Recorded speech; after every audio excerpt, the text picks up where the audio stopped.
Ladies and gentlemen, good day and welcome to the Seshaasai Technologies Q3 FY26 earnings conference call. As a reminder, all participant lines will be in the listen-only mode, and there will be an opportunity for you to ask questions after the presentation concludes. Should you need assistance during the conference call, please signal an operator by pressing star and then zero on your touchtone phone. Please note that this conference is being recorded. I now hand the conference over to Mr. Prateek Jagtap from E&Y Investor Relations team. Thank you, and over to you, sir. Thank you, Sagar. Welcome, everyone, and thanks for joining Seshaasai Technologies Q3 FY26 earnings call. The results have been mailed to you along with the investor presentation, and it will be also available at www.seshaasai.com. In case anyone does not have the copy of investor presentation, please do write to us, and we will be happy to share it with you. To take us through the results today, we have top management of the company, represented by Pragnath Lalwani, Chairman, Gautam Jain, Whole-time Director and Managing Director, and Pawan Kumar, Chief Financial Officer. Pragnath will start the call with brief overview about the company and business update, and Pawan will take us through the financial performance for the quarter and 9 months. Then we will open the floor for Q&A session. As usual, I would like to remind you that anything that is mentioned in this call, which reflects any outlook for the future or which can be construed as a forward-looking statement, must be viewed in conjunction with the risks and uncertainties that we face. These risks and uncertainties are included, but not limited to what we have mentioned in the prospectus filed with the SEBI and subsequent annual report that you can find on our website. Having said that, I will now hand over the call to Pragnath, sir. Over to you, sir. Thanks, Prateek. Good evening, everyone, and thank you for joining us today for the Q3 FY26 earnings call. It is always a pleasure to connect with you all and discuss the quarter update. Q3 FY26 has been a significant quarter for us, both from an operational and strategic standpoint. While macroeconomic environment is uncertain, we remain focused on disciplined execution, advancing capacity expansions, securing multi-year contract wins, and strengthening our technology and innovation roadmap. During the quarter, we reported revenue of rupees 374 crore, reflecting a growth of 6.1% sequentially and 10.1% on a YOY basis. PAT stood at 64 crores with a PAT margin of 17.15%, a growth of 19.3% on a YOY basis. The growth in Q3 was supported by increased contribution by payment solutions and steady contribution from our communication and fulfillment and our IoT solutions. This indicates improved scale and better throughput in core businesses. At the same time, we are continuing to invest for future growth through capacity expansion across IoT, automation, and metal cards, ensuring readiness ahead of the demand growth. So let me discuss the business highlight of each of the verticals, and then Pawan will discuss the financial updates. Payment solutions. Payment solutions continue to be a core pillar of the business, contributing 53% to our top line in Q3 FY26 versus 51.1% in Q2 FY26. This growth was primarily driven by increased offtake from existing and new customers. In payment solutions, we secured tender wins for multi-year contracts with 4 of our existing PSU bank customers for payment cards. The above also includes the debit card procurement and personalization contract from one of the largest public sector banks in India. We also secured tender wins for multi-year contracts with 3 public sector banks for personalized checkbooks and merchant QR kits. These multi-year contracts based on volume allocation represent a business potential of approximately rupees 489 crores for Seshaasai as per the budgeted tender value over the tender period. The revenue accretion would be on a consumption basis over the period of these contracts. In addition to this, we also onboarded 8 other customers for payment cards across banking, fintechs, and forex card issuers. We are seeing strong traction in the metal card and premium card segment.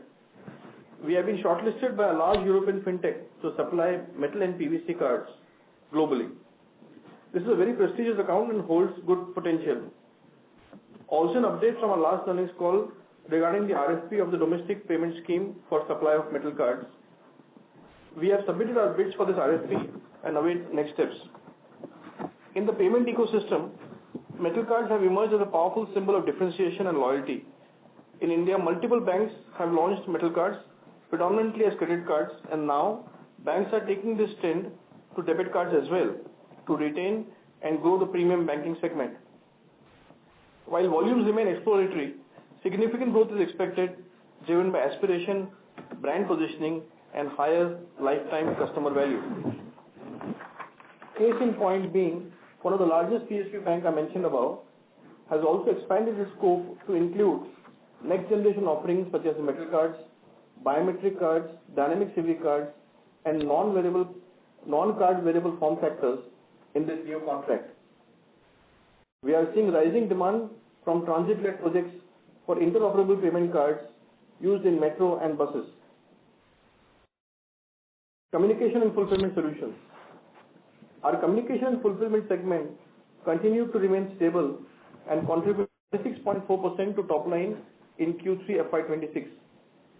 Demand from BFSI, government, and enterprise customers remained healthy, supported by regulatory communication requirements, identity-led programs, and specialized fulfillment needs.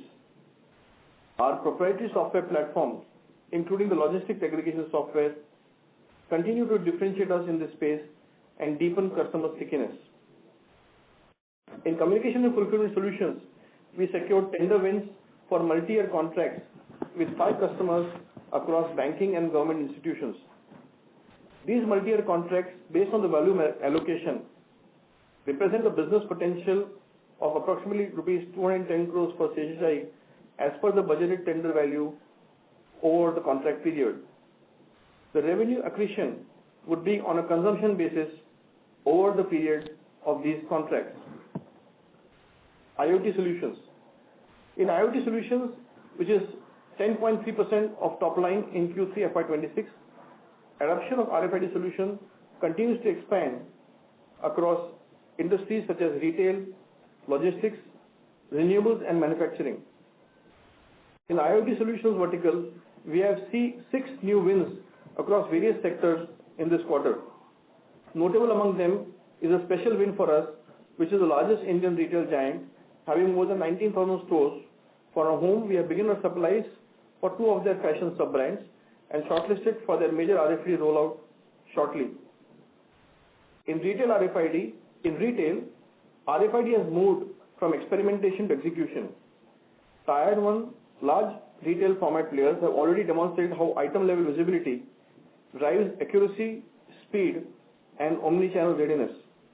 Now we are seeing traction amongst Tier 2 retailers adopting RFID to compete on efficiency, reduce stock losses, and enable store-led fulfillment.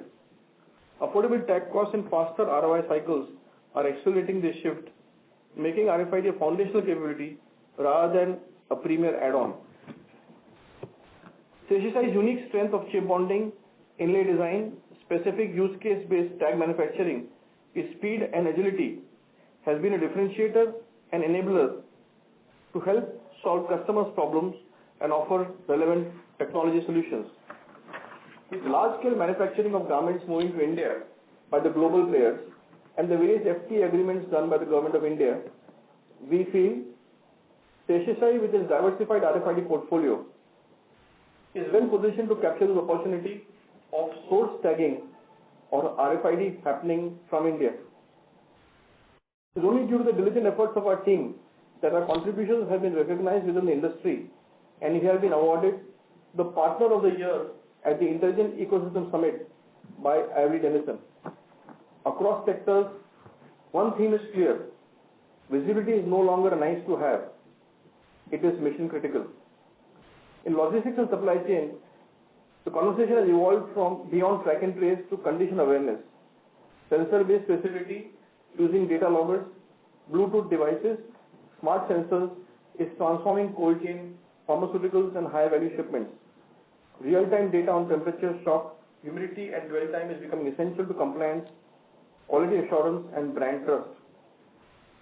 We are standing at a defining moment in India's digital and physical transformation, where identity, connectivity, traceability and trust are converging to reshape how commerce, healthcare, logistics and financial services operate at scale. The opportunity before us is vast. It lies in embedding intelligence into physical objects, enabling trust through data, and building platforms that scale across industries from retail and logistics to healthcare, BFSI and IoT. Seshaasai is on this very journey, leading this transformation, which will not just improve efficiency, but define the next decade of resilient, connected, and intelligent commerce in India. We also continue to strengthen our technology moat through 6 new patent filings in the last 9 months, as well as align certain strategic technology partnerships for building advanced product authentication and anti-counterfeiting capabilities in our product offerings. Overall, Q3 was a quarter of preparing the business for scale, increasing capacity, advancing technology capabilities, and securing long-term contracts, while maintaining discipline on execution and capital deployment.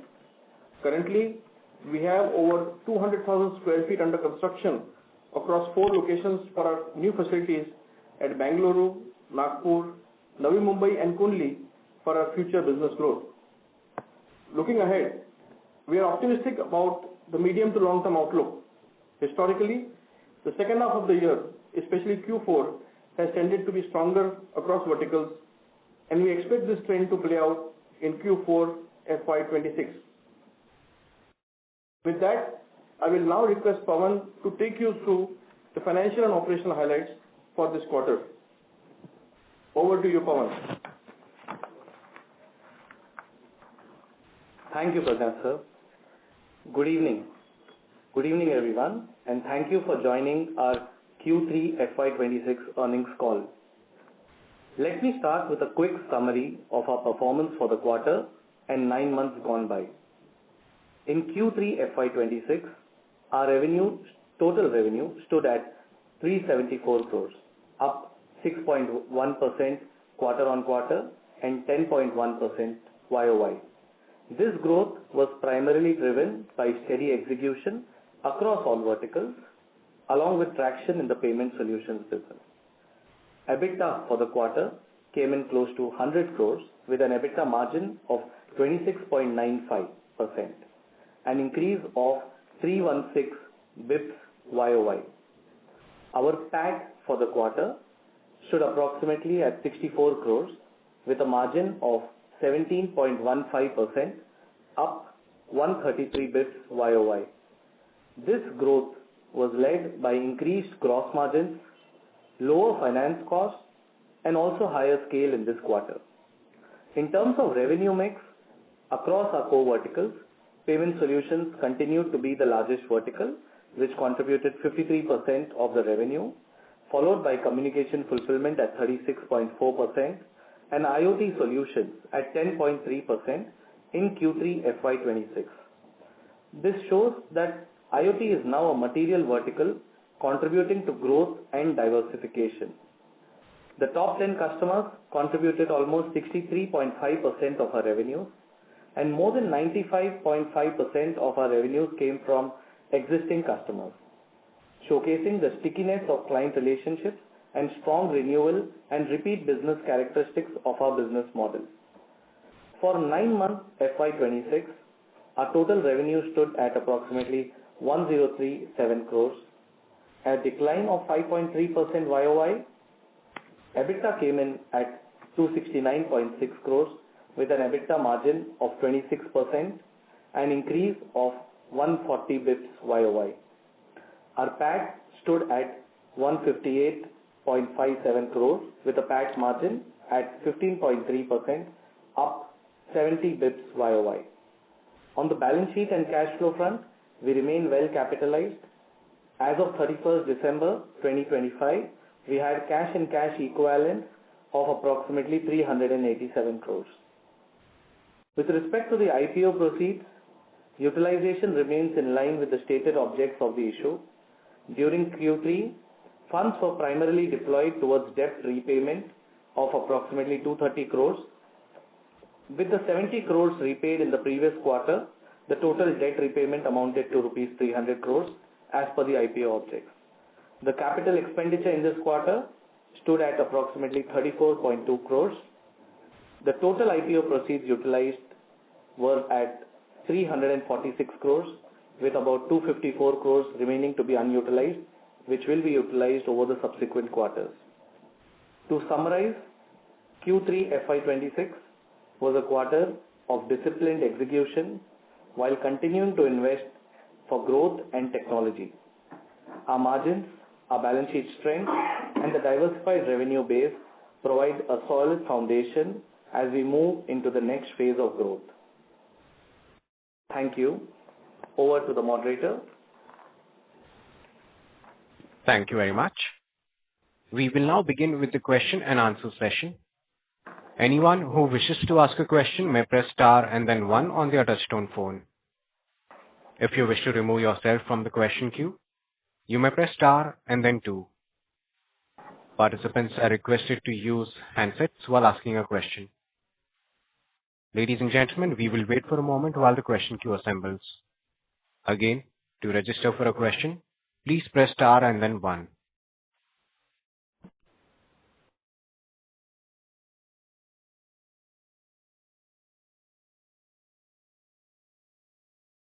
Our first question comes from the line of Devesh Agarwal from IIFL Capital.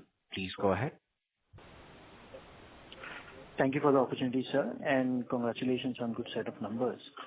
So my first question would be, if we see EBITDA growth has been higher than the revenue growth. Clearly, we see that there is a gross margin expansion that has happened despite the rupee depreciation. So could you share what is driving this expansion in margins, and is it sustainable going into FY27? Hello Devesh. Hi, this is Pawan here. I'll take that. So, the improvement in overall gross margins is attributable to, factors across our verticals. Primarily, we have benefited from the favorable product mix, similar to what we had in the last quarter as well. Operational efficiencies have kicked in as volume and scale has grown in this quarter.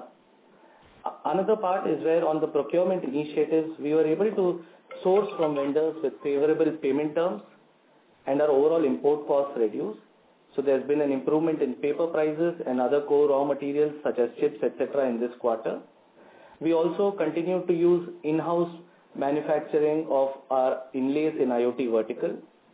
These are a bunch of factors which we have seen help us in this quarter to deliver on the gross margins.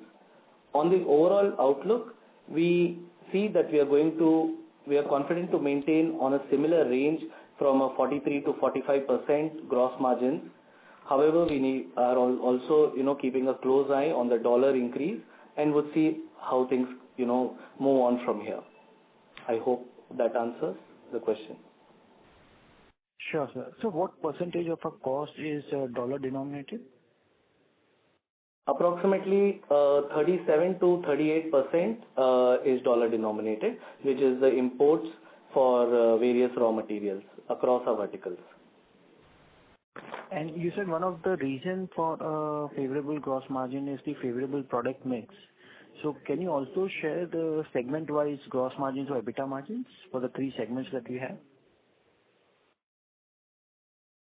We've not shared those margins in our earlier DRHP and prospectus, Devesh, because we have a lot of materials and infrastructure that we use which are common across all the verticals. So that level of bifurcation at this stage may be difficult, but that's something that we'll keep an eye on and hope to see how we could, start tracking that and provide that. Sure, sir.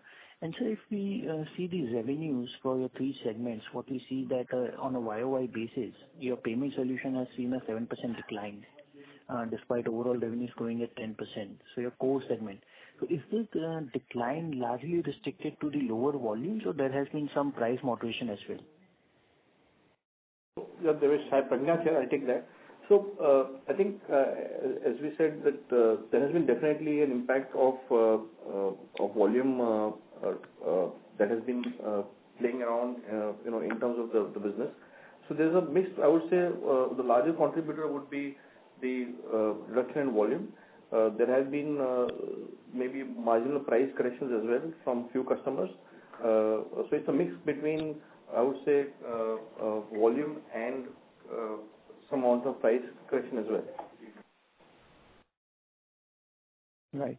And so, is the share of metal in the overall payment solution revenues kind of increasing, or it's still not yet picked up?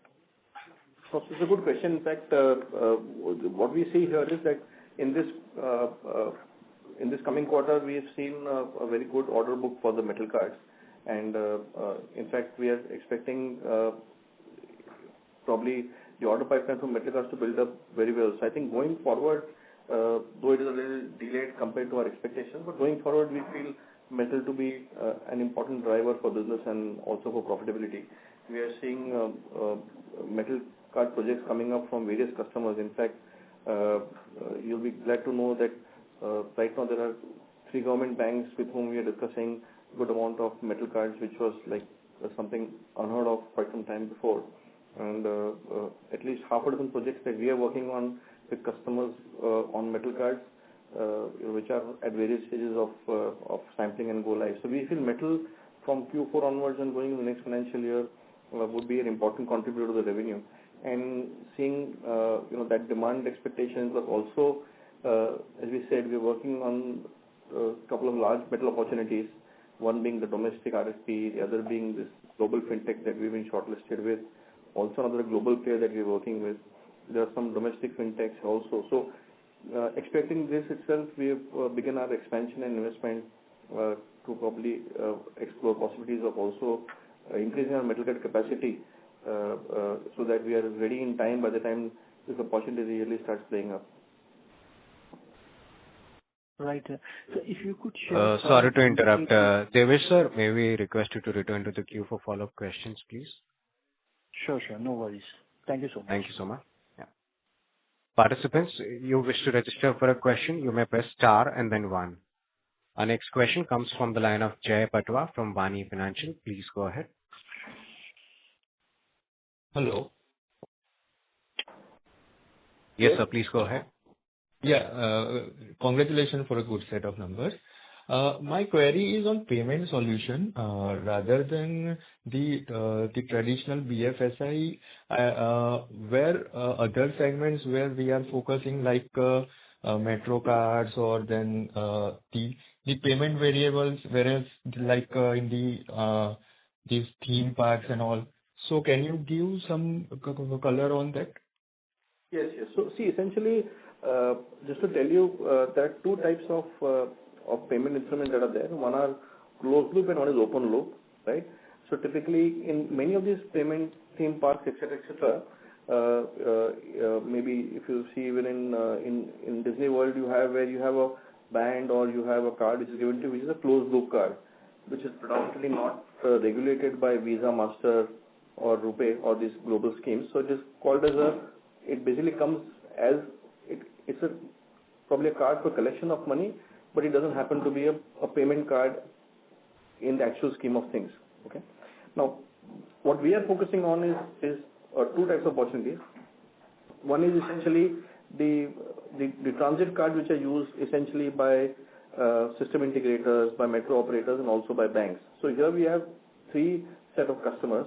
One is we have large banks which take up the project of automatic fare collection of metros, bus stations, etc.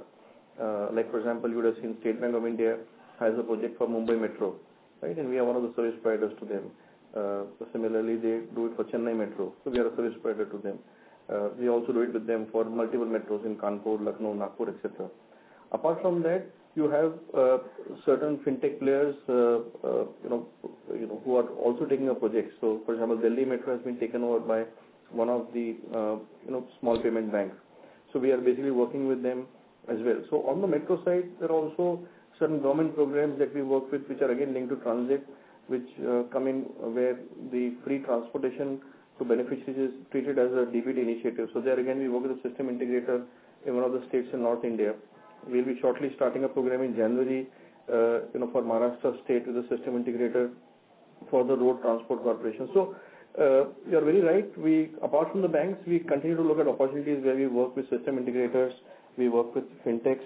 We also do cards, similar to the Sodexo meal vouchers, where those cards are also, given for people which can also be used in the transportation, etc.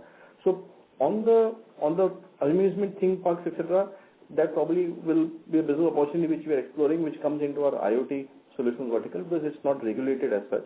So that we tend to put it into our IoT vertical. In fact, we do some cards in the closed loop business as well. For example, before the Mumbai Metro went from closed loop to open loop, we were supplying them the cards, etc. So we try to focus on where the opportunities come. Also on the non-wearable form factors, we recently closed a program with one of the large global schemes, where we closed an order for stickers, where the global payment scheme in India is promoting stickers as an add-on payment factor to be used in transit for their banking customers as an add-on to the debit card. So we just recently closed that order. I think it was in this quarter itself, in Q3, and the supplies have happened for that. So that's our overall approach to non-card form factors and transit. Okay. Great. So my second question is on the communication and fulfill segment. So basically this segment is also growing sequentially and YOY. So my question is, in this segment also there are multiple sub-segments I can see, and one of that is like issuing of these health cards to the insurance company. But I think after COVID, majority of the companies have stopped issuing these health cards. So actually, which segment or sub-segment in this communication and fulfillment is growing in your segment? So just to give a flavor of what construct our communication and fulfillment business made up of, right? We basically have three different products in the communication fulfillment solutions business. One is essentially we have data-driven communication going out to customers, which is either business-driven or statutory driven. Okay.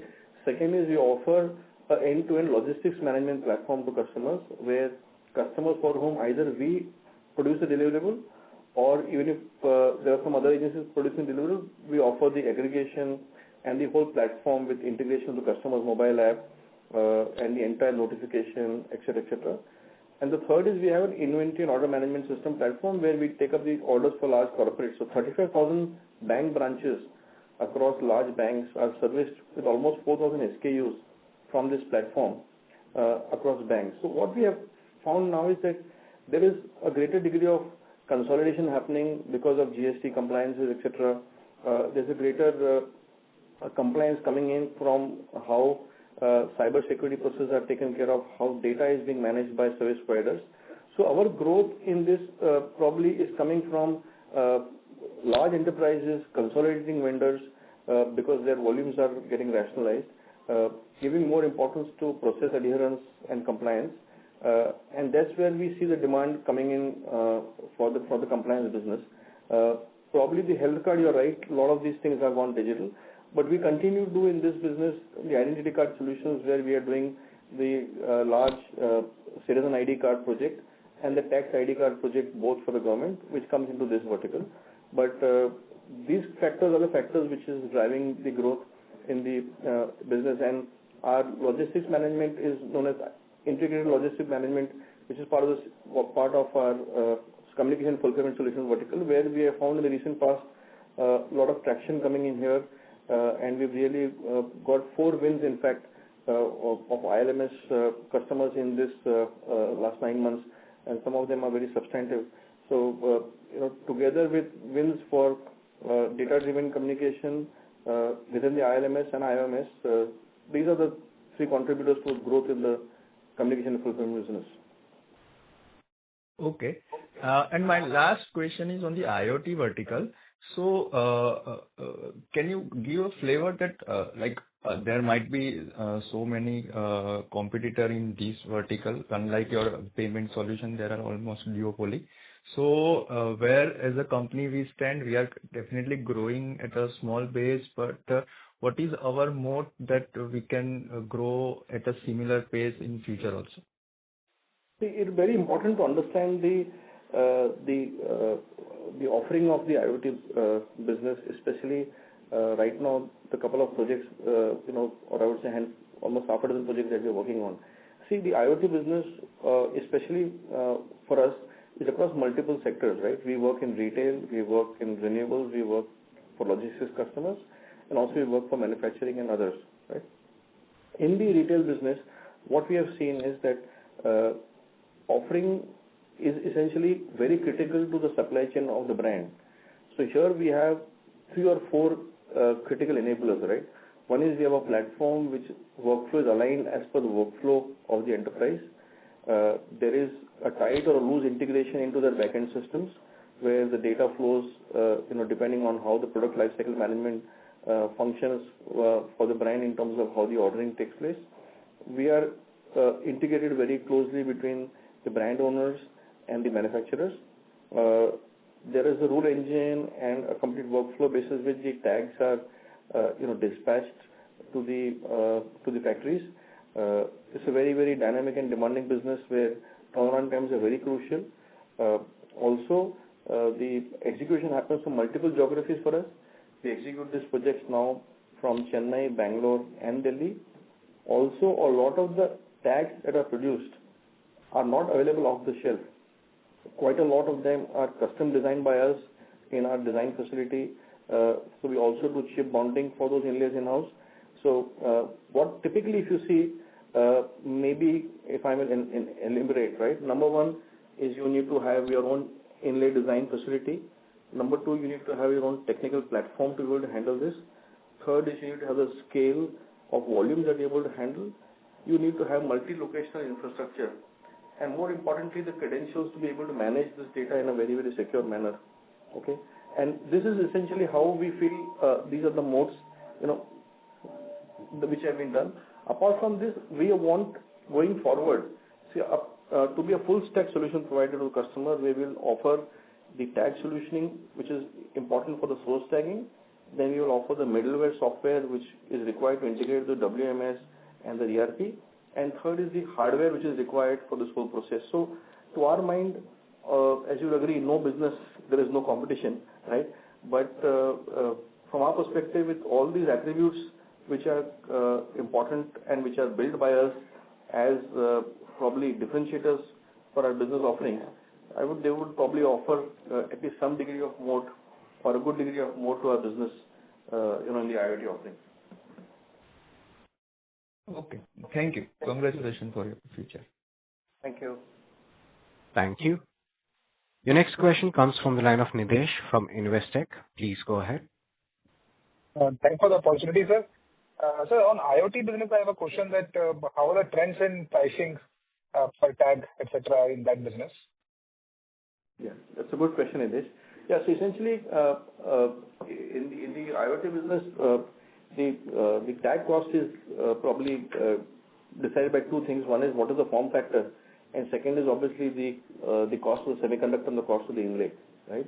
So what we've seen is essentially from the year we started 3 years ago to where we are today, probably we are one of now a sizable volume consumer, in this market, and with that volume buying comes price advantage, right? And obviously the volume advantage, price advantage that we get, we also treat it as a tool in our hand to ensure that we do very sharp pricing to the customer, so that essentially people with lower volumes, etc., are not able to compete or not be viable. So I would say over the years we have seen as the probably volumes go up, the input costs could get more competitive. And as a strategy, we want, especially in critical accounts, to pass on some benefit of that to the customer, because that becomes a competitive edge for us. So we have not seen major price rationalization probably in the last couple of quarters, but definitely going forward as volumes will build up, we could see some small delta coming into the price. Sure. And then, how do you think about the total market size in IoT? And let's say we are growing at 100% right now. How should we think growth over, let's say, next 3 years perspective? Versus how the market is growing, what is the market size, and how do you see your growth in this segment? If you see the IoT business, the important part is right now for us, I would say, whatever revenue is coming in is majorly coming in only from one of our revenue drivers. Okay, I would call there are 3 revenue driving engines for Seshaasai, or probably 4 revenue driving engines for Seshaasai in IoT. Right now, we are only tipped one, which is the RFID tag part of the business. Now, I'll just finish on that one. On the RFID tag side of the business, especially with the new win that we are having, we hope to continue this run rate at least in the next financial year on a standalone basis only for that one vertical. Apart from that, if you see, we've invested in and we did one more round of investment in this quarter into Alumine Labs, right, where the products have become very, very mature. So we are also beginning to work on projects now which are sizable volumes on data logging for shipment movement, cold chain monitoring, etc. So that also will be contributing to our revenue. The third piece on the RFID is essentially the hardware side of the business, which will play in, and obviously the software stack. So from our perspective, and the last piece, I'm sorry, is the eSIM and the SIM business. So just to share with you that Q3, we began our SIM supplies to the telecom providers, and we are at the advanced stage of our SAS certification on our site. We finished the audit. We got very positive feedback from the auditors. So I think we were hoping to get it before this call, but sorry, it will be probably coming in the next week or two. So with this certification behind us, the eSIM business also is positioned to grow well. It will take time for it to contribute to the revenue, but definitely in the next financial year, it will start contributing to the revenue. So we feel on the IoT business, we remain very bullish, and we feel that this rate of growth that we've seen in the past year, we should be able to, next 2 months also, we see a strong pipeline. We should end this year with very good growth on IoT and continue this growth in the coming years. Sure. That's it from my side. Thank you. Thank you. Your next question comes from the line of Chintan Shah from JM Financial Family Office. Please go ahead. Hi, thank you for the opportunity. So a couple of questions. So one is on the payment solution side. I mean, if you give a better flavor in terms of outlook for this segment, especially from a next 2-year perspective, and if you can spread it probably in terms of volumes and realization. So what I'm trying to get a sense here is basically in terms of our contract negotiations that generally happen annually or once in 3 years, is the realization decline largely behind us and that should be stable going forward, or could we see some more pressure? That's the first question. See, basically, the tenders that we have typically are for a 2+1 or 3-year contract, as the case may be. So wherever we have tenders that we've just closed now, they'll probably be lasting for 3 years or 2 years, extendable 1 more year, but the bank at their discretion. So there we have a lot of, no concern about the price. The prices are stable at which the tenders are closed. On the other front, where we have RFPs, where we have annual pricing contracts with the customers. So I think with the way the dollar is positioned, and also we are getting inkling of a little bit of tightness on the supplies on the semiconductor side. So typically, we will also be talking to customers to ensure that we are able to plan very well to ensure that there's no disruption of supply for the customers. So probably there would be, depending on how these 2 factors play out, there will be some impact of that. But overall, we've not seen any drastic price reduction across the board on an overall weighted average basis. There has been a correction for sure, but it's not been very significant. We'll have to wait and watch in a quarter that plays out, essentially where the dollar ends and also how the semiconductor situation is placed. which will probably decide the pricing for the next financial. Because one thing I would like to state here, that for customers today, especially the large banks who deal with us, probably there are 4 or 5 factors which are very important for their relationship with any service provider. Definitely service quality is one factor which is very important. Price is an important factor. But also factors which are taking precedence now is how are you compliant to various compliances, how secure is your processes from a cyber security perspective. Are you a multi-locational player for that customer? Are you able to offer the entire portfolio, right from metal card to wearables to PVC cards? So to my mind, it's a mixed probably situation here where various attributes that the customer expects from a service provider versus the competitive pricing that he expects from us. So probably in that regard, I think customers are today seeing this service offering as a very critical offering for their whole operations.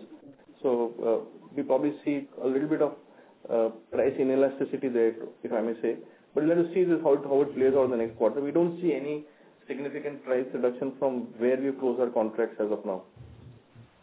Got it, understood. So just one follow-up. For the 9 months FY26, if I just understand, the large part of the decline I see that is largely volume driven. Is that a fair understanding? Probably, I'll give you one more aspect just to understand how the payment solution business works, right? See, in the payment solution business, especially on the cards, right, our revenue is a mix of 3 or 4 factors, right? One is the base card, second is the personalization, third is the kitting that we do to the customers, and fourth is the service offering that we add to the customer in terms of logistics, etc. Right? So revenue is a cumulative outcome of various factors playing out across various contracts, right? But definitely, it goes without saying that if there is a reduction in the revenue, volume is one of the contributors there. Yes. Okay. Also, between Q1, Q2, and Q3, we actually had Q1 revenue at maybe 149 crores for payment solutions. Then it's gone to 179 crores, and now it's at 198 crores. And I feel this graph will continue to be upwards in Q4 as well. Got it. Understood. Fair enough. And one last question that is on the IoT segment. So this one new large retail giant that we have, so if you can give some more color, basically what could be the potential from this client? Probably not from a near-term perspective, but say over 2-3 years. If you can give some indication in terms of what could be the potential size here. So I think we're just waiting for the allocation from the customer in terms of the volume, which it can come to. But to our mind, it'll be our largest account. Once it comes into our kitty. Maybe once we have more clarity from the customer, we can update you on this offline, or maybe by the next earnings call we'll have more clarity. We can give that to you. But it will be definitely a very sizable value contract for us. Got it. Understood. Thank you so much. That's all from my side. Thank you. The next question comes from the line of Vedant Agarwal from IIFL Capital. Please go ahead. Hi, sir. Thank you for the opportunity. So I wanted to follow up on the IoT business as well. The revenue has been flat more or less from first quarter FY26. So if you could just give us some highlights as to what can be a growth driver going forward from a short-term and from a long-term perspective, and what numbers can we expect going forward? Yeah, so from the IoT side, typically, if you see on a YOY basis, right, we almost won 100%, right? If you see Q3 of FY25, we were around 19.9 crores. We are at 38 crores now. So if you look at the YOY basis, we've actually grown 100% there. But you're right.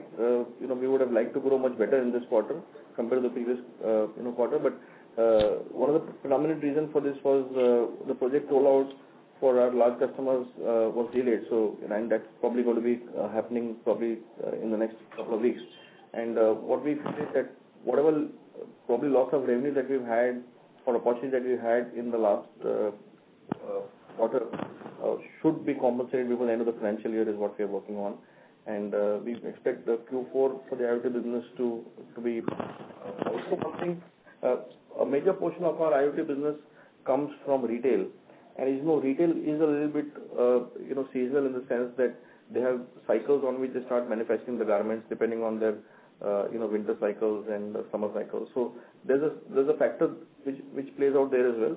But having said that, we expect the following 2 months to have a good amount of volume that coming in from existing and the new account that we're talking about. Apart from this, we're also working on with some global partners where we've got a confirmation from customers in Middle East, where we will be supplying them tags for their garments to be manufactured in India.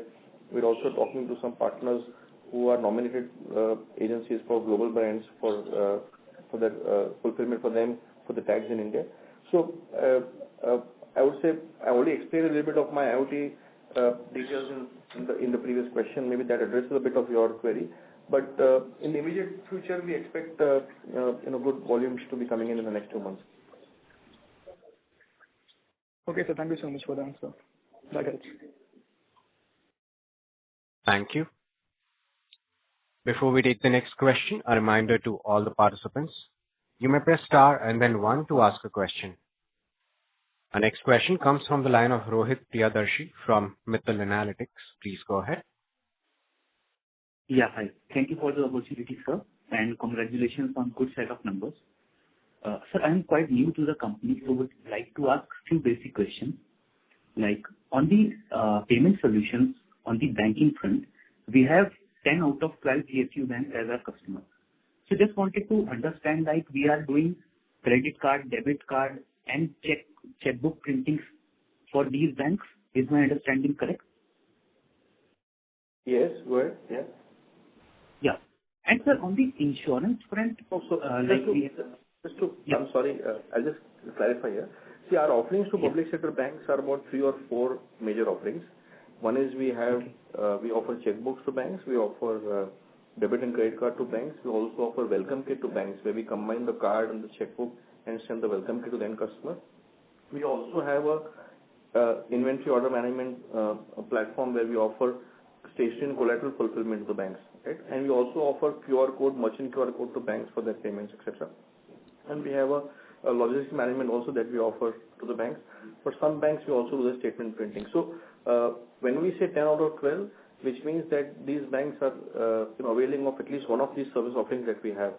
Okay, it's not that 10 of the 12 are only checkbooks and cards. Okay, it could be a mix or match of these services. Yeah. Understood, sir. Understood. And sir, on the insurance front, what exactly we are providing the services in this insurance?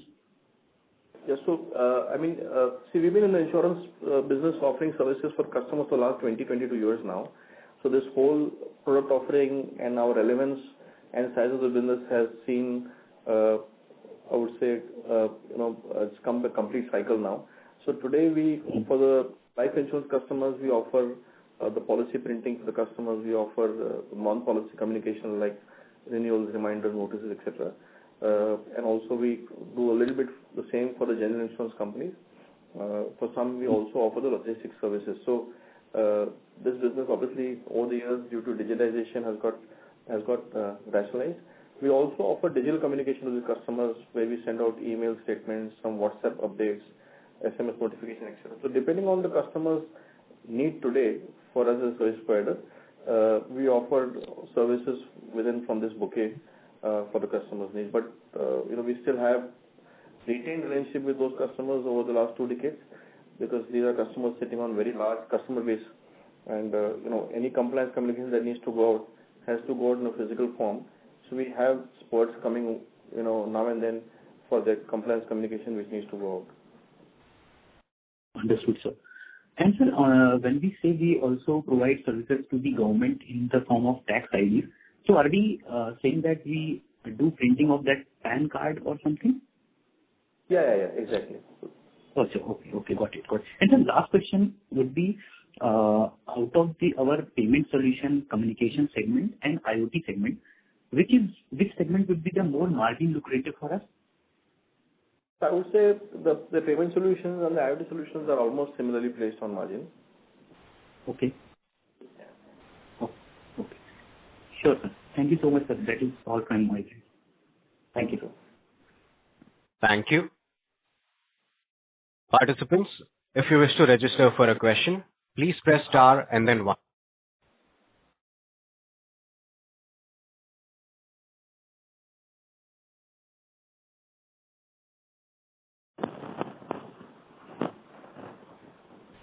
A reminder to everyone, if you wish to ask a question, you may press star and then one.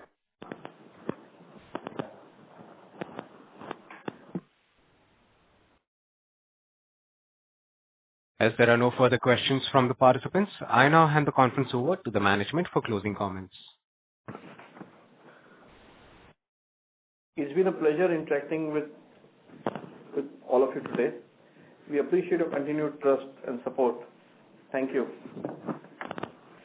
Thank you everyone for joining us today. It was lovely interacting with all of you all. Thank you. Thank you. On behalf of Seshaasai Technologies, that concludes this conference. Thank you for joining us, and you may now disconnect your lines. Thank you.